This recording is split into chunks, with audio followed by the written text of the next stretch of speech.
From our Chicago studios, this is the Muslim News on Muslim Network TV. Assalamu alaikum, I am Samana Siddiqui. Our top story tonight, a group of American Muslim lawyers and civil rights organizations is calling for comprehensive reforms to protect citizens' data. They are calling for legislation that would require law enforcement to obtain a warrant before accessing citizens' data.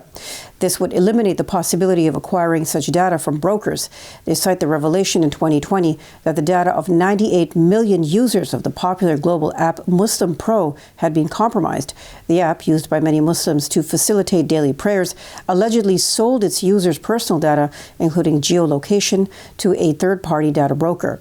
The data later ended up in the hands of a U.S. military counterterrorism unit. Muslim communities in the U.S. have always been subject to increased surveillance, especially after the September 11, 2001 attacks. The incident underscores concerns about the vast and often opaque world of data brokers who collect and sell user data, sometimes to law enforcement agencies. A group of 12 Muslim Americans, including Muhammad Khairullah, a veteran New Jersey mayor, is suing the Justice Department. They are challenging the use of a covert FBI list, which they equate with a disguised Muslim registry. The lawsuit, filed in U.S. District Court in Massachusetts, says the federal government demoted these individuals to second-class citizenship by including them in the terrorist screening dataset. The lawsuit highlights the profound impact the screening has had on their daily lives. That includes public shaming, constant surveillance, challenges with travel, rejection from jobs, and feelings of being involuntarily excluded from the United States. A troubling statistic finds that over 98% of the individuals on the 2019 list are clearly Muslim. This suggests a purposeful pattern rather than mere coincidence. Speaking to the media at the Council on American Islamic Relations headquarters in Washington, attorney Hannah Mullen emphasized that the criteria for inclusion on the watch list are nebulous. She pointed out that none of her clients had been charged with terrorist activities. Khairullah stressed that there was no clarity on his inclusion or removal from the list. He expressed concerns about the overarching influence of such a list and alluded to his last-minute exclusion from a White House event earlier this year. The lawsuit names Attorney General Merrick Garland, the Director of FBI Christopher Wray, the Director of U.S. Intelligence Kimberly Cheadle, the Deputy Attorney General for the National Security Division Matthew Olson, the Director of National Intelligence Ava Haynes, and others as co-defendants. Pennsylvania Governor Josh Shapiro has announced implementation of an automatic voter registration system in which eligible citizens can be automatically included as voters. He says residents already provide all the necessary voter registration information to the Department of Motor Vehicles and for other services. He notes that merging these processes is logical and effective. The move, hailed by voting rights groups as a significant boost for democracy, is seen as a measure to counter skepticism about electoral processes.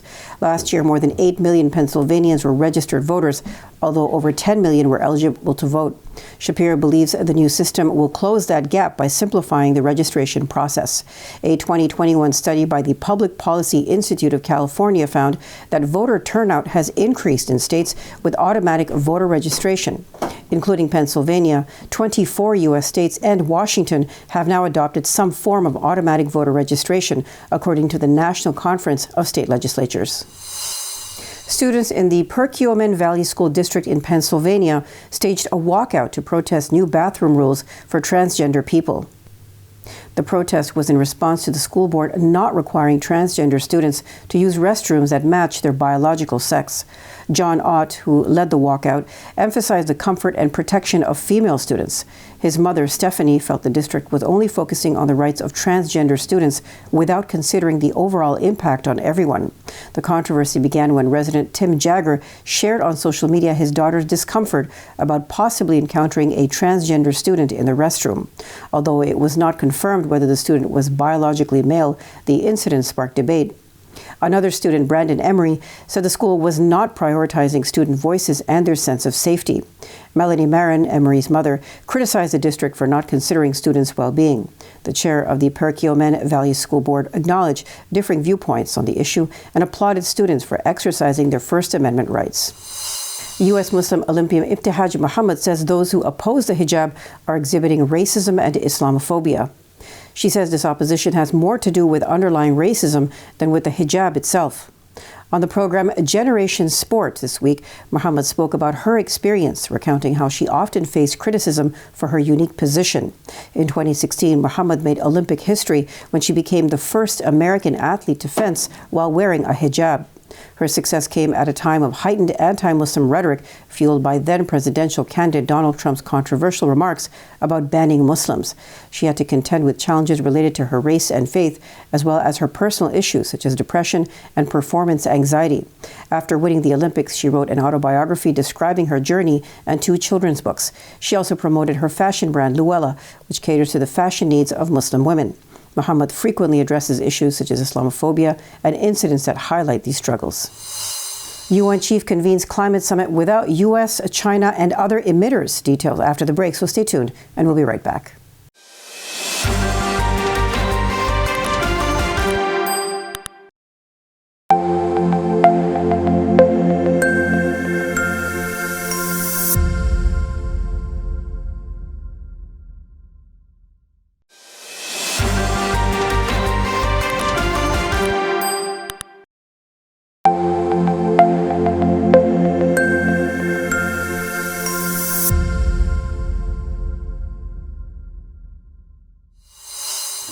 Welcome back.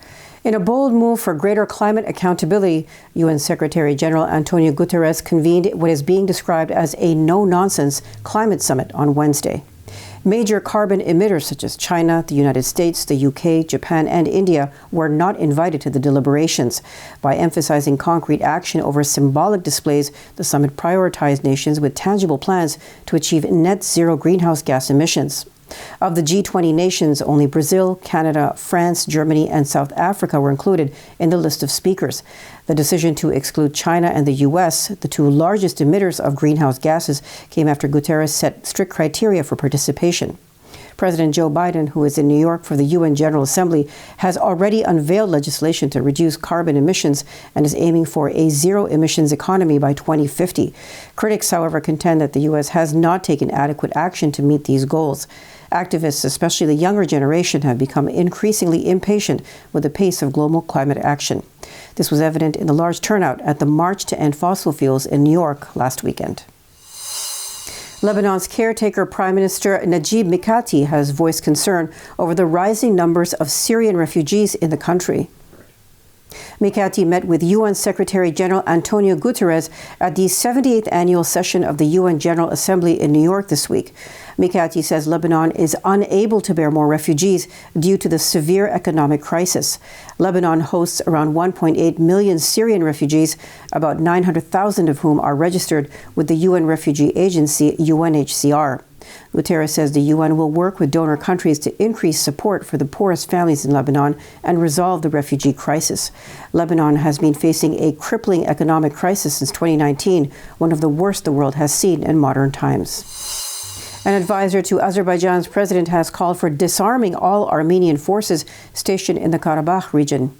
Hikmet Hajiev is foreign policy advisor to President Ilham Haydar Aliyev. He says it is necessary to dissolve the Karabakh government and disarm Armenian forces stationed in the region.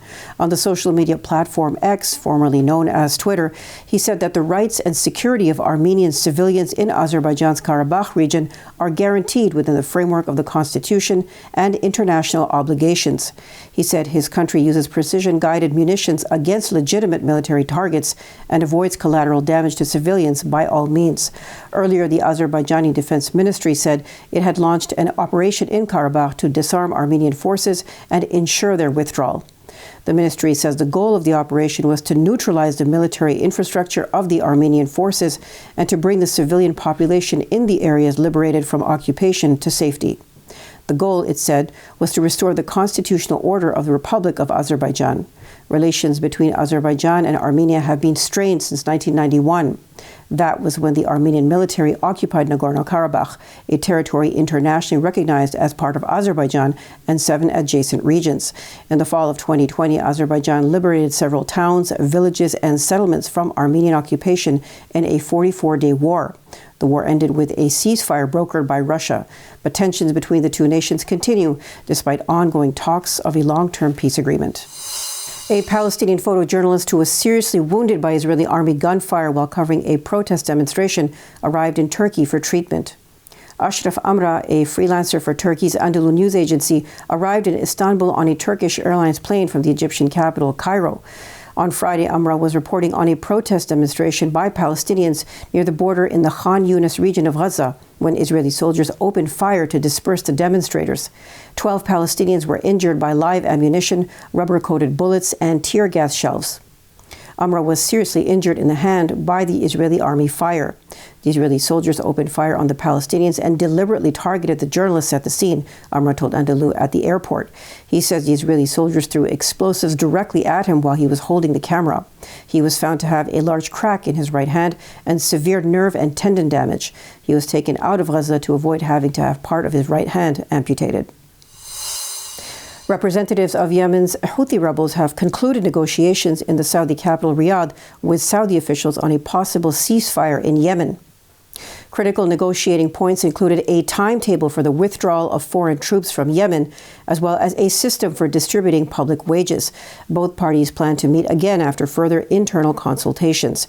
It was the Houthi group's first visit to Saudi Arabia since the outbreak of the war in Yemen in 2014. That was when Houthis, who are aligned with Iran, overthrew Yemen's Saudi-backed government. This has resulted in a devastating humanitarian crisis. Currently, 80% of Yemen's population is in need of aid. A successful agreement would allow the UN to launch a comprehensive peace dialogue. Somalia has initiated a national ID system with Pakistan's assistance. Pakistan's National Database and Registration Authority, or NADRA, has assisted in the project. NADRA is an independent and autonomous agency under the control of the Interior Secretary of Pakistan that regulates the government and citizens database. The system was inaugurated by Somali Prime Minister Hamza Abdi Barre in Mogadishu. He thanked Pakistan's NADRA for essential support in launching the ID system and aiding Somalia's capacity building. The Somalia National ID system is a result of a multi-million-dollar grant from Pakistan. It is a modern biometric identification platform which will grant Somalis a secure and universally recognized ID. Its aim is to improve governance, security, and socioeconomic growth in the country. This effort aligns with Pakistan's Look Africa policy, with NADRA actively providing secure identity and passport solutions to several African nations, including Kenya, Sudan, and Nigeria. The Taliban-led Afghan government has established more than 100 security posts along its borders with Pakistan. According to Afghan news outlet Tolo News, these were established on the orders of Acting Defense Minister Maulawi Muhammad Yaqub. This comes just 2 weeks after clashes erupted between Pakistani border guards and the Taliban at the Turkham border crossing. A network of infrastructure is being built around these posts. Chinese authorities held a meeting in July to discuss the integration of Islam with Confucian principles. The meeting was led in the Uyghur-majority region of East Turkestan, what the Chinese government calls Xinjiang. According to insiders, the focus of the meeting was to discuss the need to reinterpret the Quran in a way that is consistent with contemporary Chinese ideals. A Sinicized Uyghur edition of the Quran was also proposed. A popular 1980s translation by Muhammad Saleh was removed from bookstores in 2010 and replaced with a more expensive version that drew widespread criticism. The Chinese Central Institute of Socialism organized the July event. This institute is under the Communist Party's United Front Working Group and plays a central role in shaping China's religious policy. It was instrumental in drafting the Sinicization plans. Historically, the Chinese Communist Party has perceived religion, especially when it implies higher authority, as a challenge to its dominant position. Uyghur Muslims have been increasingly suppressed under various pretexts. David Stroop, an expert in Chinese studies at the University of Manchester, notes that the main goal of Sinicization is increased state control, which aims to bring everything under the control of the state. The comprehensive 32-point plan identifies what it describes as areas of concern. These include the spread of religious extremist ideology, the design of mosques with foreign influence, non-native dress among Muslims, and what it calls the overuse of halal labels. That's all from our Chicago studios tonight. Thank you for tuning in. You can subscribe to our YouTube channel and hit the bell icon for the latest updates. For more content, keep watching Muslim Network TV or visit muslimnetwork.tv. Salam and good night.